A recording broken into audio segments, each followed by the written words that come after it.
Hi parents, good morning. Welcome to another edition of our chat show.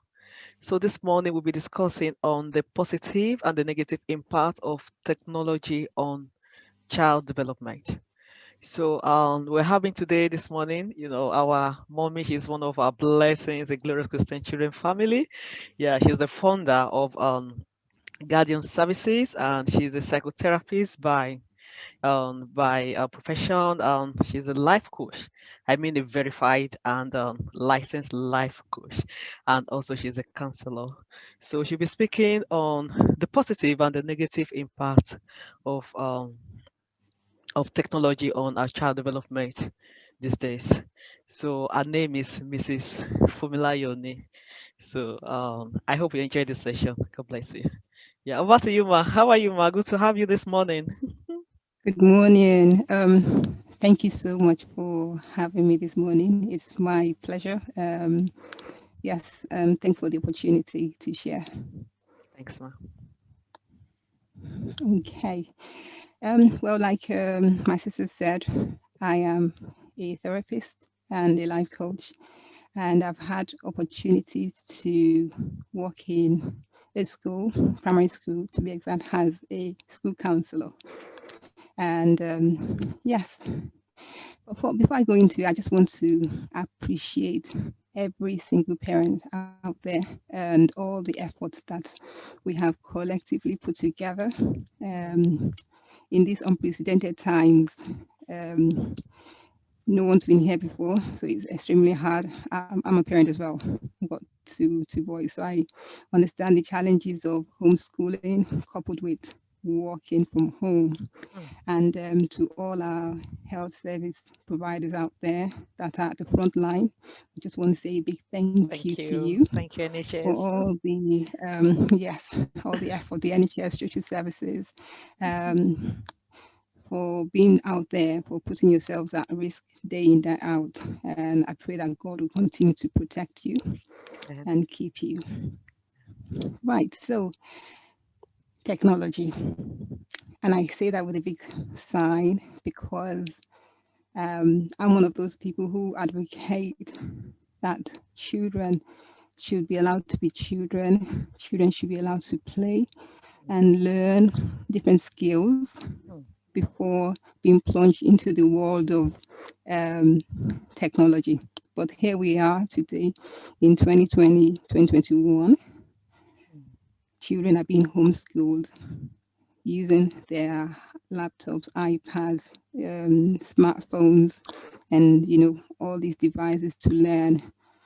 Um, but yes, I will first of all go into some of the positive um, impact of technology because every situation there are things that we can get out of it. So, firstly, one of the first ones I like to make is development. Children from the youngest age, probably toddlers, they are given devices, mommy's smartphones, daddy's smartphones, to keep them busy so that they don't get distracted. And before you know it, you find that children on the one are able to successfully use our phones. They know where to go, they know where their own apps are, they know when there's a phone call, and it's amazing. It's amazing because most of these children are not able to talk, but they are able to use these devices um, successfully. So one of the benefits would be the hand-eye coordination. So they're able to, use their eyes, find the app while their hands are busy looking for their apps and, playing, stopping, um, playing games from that young age.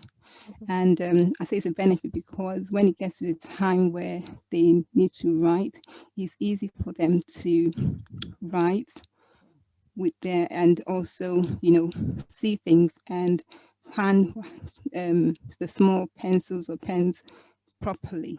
Mm. Um, Another benefit would also be the ability to read. Mm. To Um, read, yeah. yes, they are able to read quickly, possibly, see pictures and interpret pictures, and that's one of the things they get from the animated cartoons that they watch. Um, it's quite interesting because it's quite colorful. Yeah. Um, and it's quite engaging. The Mm, sounds that it makes, the fast moving pictures, the motion pictures, is mm, able to keep their attention span longer on these devices as mm, opposed to a teacher standing in a preschool class and trying to get the attention of the children. If you're a teacher, you would understand that it's hard to get a little child, 3 year old, to sit still for 5-10 minutes. Okay. So as I was saying, if you're a teacher out there, you would understand how um, challenging it is to retain a child's attention for up to 5 to 10 minutes.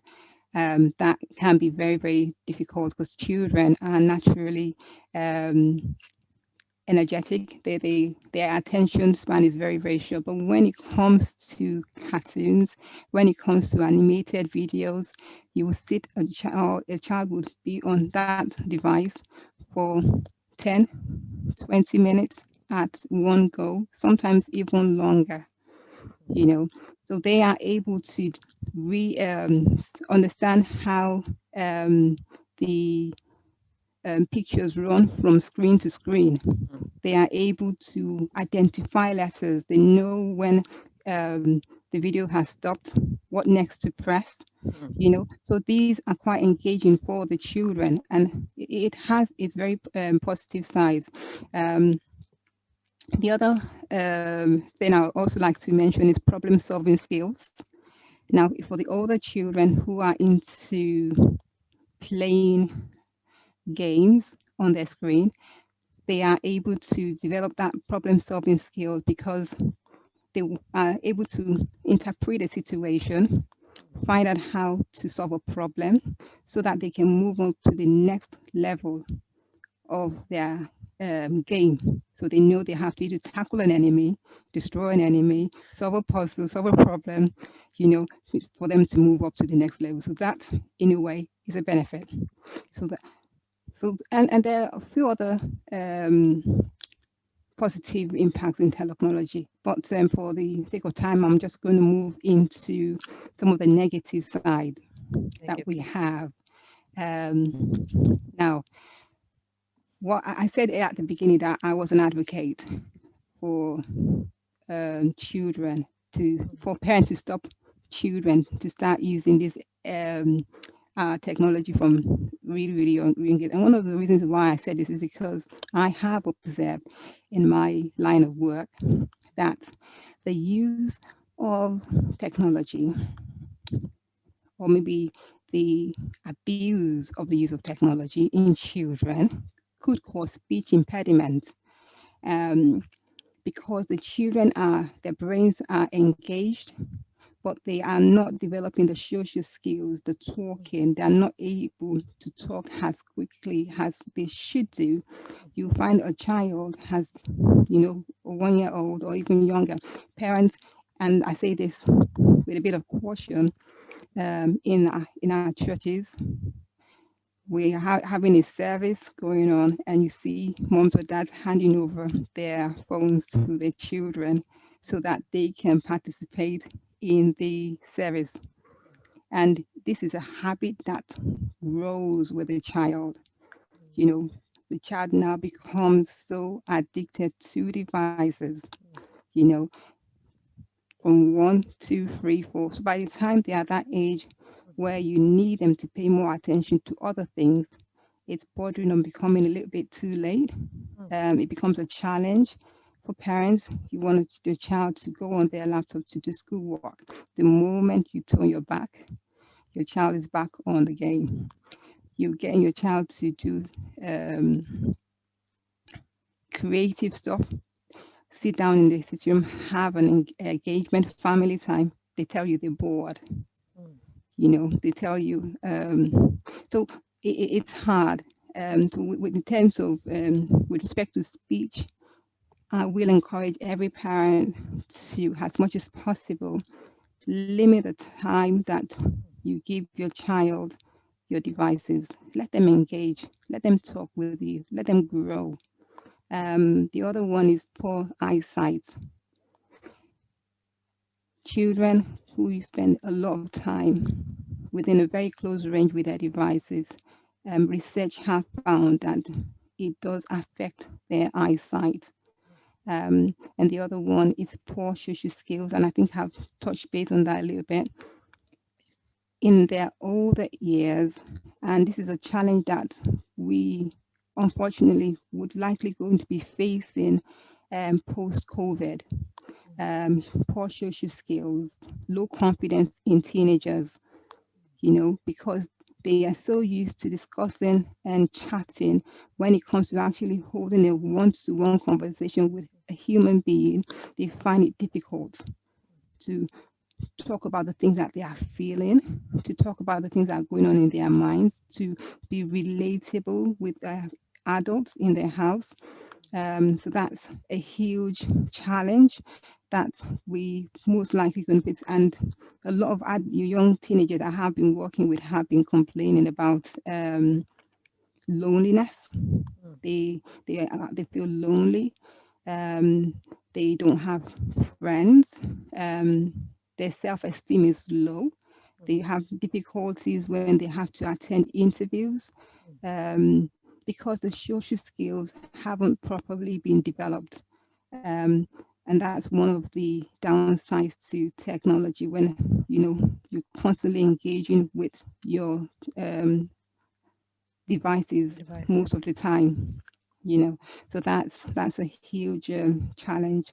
The other one is access to, and a lot of us do have that challenge. When a child is exposed to devices, there is a huge chance that that child will have access to contents that are unsuitable for their age. When I say unsuitable, we talk about violence, pornography. That's a big one, and it sneaks in to their games that they watch. It sneaks into the films they watch. It sneaks into all sorts of things. So that is a downside. And I know there's a lot of things that they are putting into place with some technology awareness. Next week is mental health awareness in children. So there will be a lot of flyers and things going on next week to, just create that awareness about the things that can cause mental health illness in children. And also shared content. Friends are sharing different content with each other. And this could be very difficult to monitor, Monitor, yeah. you know. So these are, and then I'll say this last but not the least is one of the downsides to technology is that it creates a false sense, of our world. Mm, Children grow up being detached from the real world. Um, they have poor interaction with their adults. They're unable to maintain healthy relationships with their family and the world at large. And that's a huge challenge. So I'm just using this opportunity to encourage us parents, and that includes myself, that as much as we are in these very difficult times, and we should please and please take our time. And it's hard. It's not something that is easy to do, but we should please try and engage with our children right. one to one. We should please try and just have family time. Play board games, for example, if it's on a or even if it's just once a week, let it become part of our family tradition where you on a Saturday or on a Sunday evening, you just, okay, this family time, we're watching a movie together, or we're playing a board game, or we're going out for a walk. um, and that could help. So I just want us to be encouraged. I want us to create a healthy balance, as you know limit the access that they have, If it's outside their school, even when they're doing the schoolwork, just pump into their room or pump into wherever they are and just check on them, see what they're doing. Um, and yes, so there are lots of ways that we used to engage, or that we were engaged when we were growing up as children. There were a lot of things that we used to do. That era is not going to come back again, but I just want to encourage us to please um, do something. Thank you so much for Thank you, listening. man. Thanks so much for your time. Honestly, I really enjoyed this session. I've learned so much. In fact, my notes are filled with information. Yeah, I'll quickly recap on what our mommy has just told us. Honestly, parents, we need to adopt this. We need to listen to this video again and ensure that we adopt the advice that she has given us. So she mentioned the positive impact of technology. We all know that technology has the positive impact. She said it helped children with writing, with reading, with engaging and problem solving, especially for the teenagers, those adult kids. So, but I will be emphasizing on the negative impacts that technology have on children. So she mentioned something about speaking impediment. So this it can it can lead to because children from children now we now give them on our device to to just to engage them so that we can to distract them from distracting us, something like that. So parents, so we need to be very careful. All this we with time we cause this speaking impediment for children. They might not be able to speak on time. And she mentioned something about addiction. So we all know about that. Even we had we addicted sometimes. Some people, they find themselves on Facebook, they spend like 3 hours before they know it a whole day on on social media, which is not I feel it's not right. So we need to watch out this with our kids. And also she mentioned something about eyesight. So yeah, we all know, even it's obvious, like if you always if you spend most of your time on screen, and that is what is happening these days, because most our children, they do their housework, people learning from home, something like that. So they spend a lot of time on screen. So parents, we should be aware of this negative effect. And she mentioned something about pure social skills as well. So with time, the children tend to they lose engagement, with the world itself. So they become so lonely because they spend much time on the internet. So they are not actually, like we all know that internet is just it's virtual, it's not real. So it can also affect their bring about low self-esteem. So above all, our mom has encouraged us to try as much as possible to engage with our children. Let's try to engage with them. So not every time, sometimes in church, because we want to listen to what they will give them our device, we no, we should try to, because there's been a way before technology. So people, we've been the parent has been parenting even before technology, so there's always been a way. So parent, we just need to be able to balance time, balance things, ensure we are creative, instead of them spending most time on their laptop. We can have these on kind of what's it called, this develop their craft, is it artwork, so let Yeah, them draw something, let them build something with some of their toys, instead of let go. spend yes, Mm, spending a lot of time. So well, we keep it as it is. We just end it like that today. So we look forward to have our mommy, next time. She's a blessing, like I said. She's always happy to bless us. She's very busy and she's a professional. Yeah. So and yeah, we still have, she'll be coming on board, to bless us. We look forward to have her, some other time. So we hope this video bless you, parents, and we wish you a very lovely week ahead. Thank you. Bye for now. Bye bye.